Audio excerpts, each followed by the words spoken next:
আসসালামু আলাইকুম। সবাই কেমন আছেন? আলহামদুলিল্লাহ আমি ভালো আছি। চলে আসলাম কাজীপাড়া একটা কারখানায় টপার বানানোর জন্য। মিরপুরে থাকাতে একটাই সুবিধা, এখানে আমার যা প্রয়োজন আশেপাশে সব কিছুই আছে, আর দূরে যেতে হয় না। অনেক দিন ধরেই ভাবছিলাম ছেলের রুমের জন্য আর আমার রুমের জন্য টপার কিনবো। তো ফাইনালি আমি অর্ডার দিয়ে বানিয়ে নিলাম। যেহেতু আমাদের বাড়ির কাছেই কারখানা কাজীপাড়াতে, শুধু রান্নাবান্না আর ছাদ বাগান ছাড়াও আমাদের মেয়েদের ঘরে অনেক কাজ থাকে। সব কিছু তো আর আপনাদেরকে দেখানো হয় না। আর এই যে আমাদের মামু, এটা সবার মামু, আমার আম্মারও মামু, সে আমাকে হেল্প করছে। আমার বাড়ির সমস্ত কাজে মামু হেল্প করে। টপারের এলাস্টিক থাকাতে ম্যাট্রেসের মধ্যে সেট করে দিচ্ছি যেন না নড়ে টপারটা। আমার ঘরেও সেট করে নিলাম। তোশকের চেয়ে টপারটা আমার বেশি ভালো লেগেছে, অনেক সফট।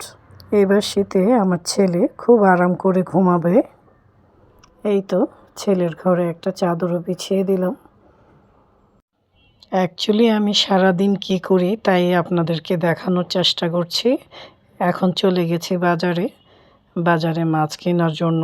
ঘরে একদমই মাছ নেই, আর মাছ ছাড়া আমার ঘরে একদমই চলে না। মাছ কেনা শেষ হলে চলে গেলাম মুরগি কেনার জন্য। তারপর মাছগুলো কেটে নিয়ে আসলাম, কারণ ঘরে এতগুলো মাছ আমার পক্ষে কাটা সম্ভব না। বাজার থেকে মাছ এনে মাছগুলি ভালো করে ধুয়ে সব গুছিয়ে নিয়েছি, এখন ফ্রিজে রেখে দেব। এই তো চলে এলাম আমার রান্নাঘরে। জীবনে বেঁচে থাকতে হলে খেতে হবে, আর খেতে হলে রান্নাও করতে হবে। সকাল সকাল রুটি ভাজা হচ্ছে, আর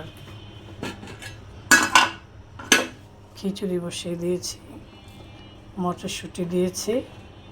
গরম গরম খিচুড়ির সাথে ভর্তা হবে।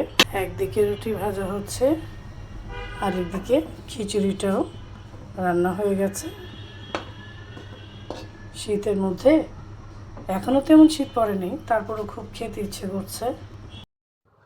সবাই ঘুমাচ্ছে আর আমি রান্নার কাজে ব্যস্ত। এই তো শিলপাটা দিয়ে ভর্তা বানানো হচ্ছে আজকে। এখন কালিজিরা ভর্তাটা করব। আলু ভর্তাটা করে নিয়েছি। এটা হচ্ছে চিংড়ি মাছের ভর্তা, ডিমের ভর্তা, কাচকি মাছের ভর্তা। আজকে সব পাটায় বেটে নিচ্ছি।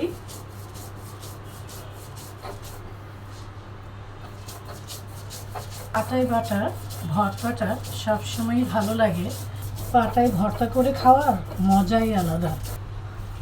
আমি কালিজিরার মধ্যে কাঁচা পেঁয়াজ, কাঁচা রসুন আর কাঁচামরিচ দিয়ে দিয়েছি। এই ভর্তাটা আমার কাছে খুবই ভালো লাগে। এই তো হয়ে গেছে কালিজিরার ভর্তা। গরম গরম খিচুড়ির সাথে খেতে কিন্তু দারুণ লাগবে। আজকে আমি 5 রকমের ভর্তা করে নিলাম। আজকে ভর্তা আর খিচুড়ি চলবে।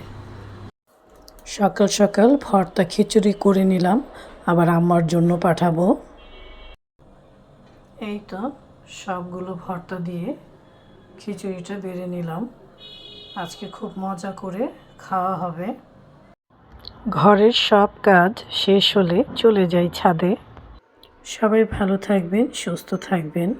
প্রিয়জনকে মজার মজার রান্না করে খাওয়াবেন, আর নিজেও খাবেন, কারণ বেঁচে থাকতে হলে নিজেকেও ভালোভাবে খেতে হবে, বাঁচতে হবে। আল্লাহ হাফেজ।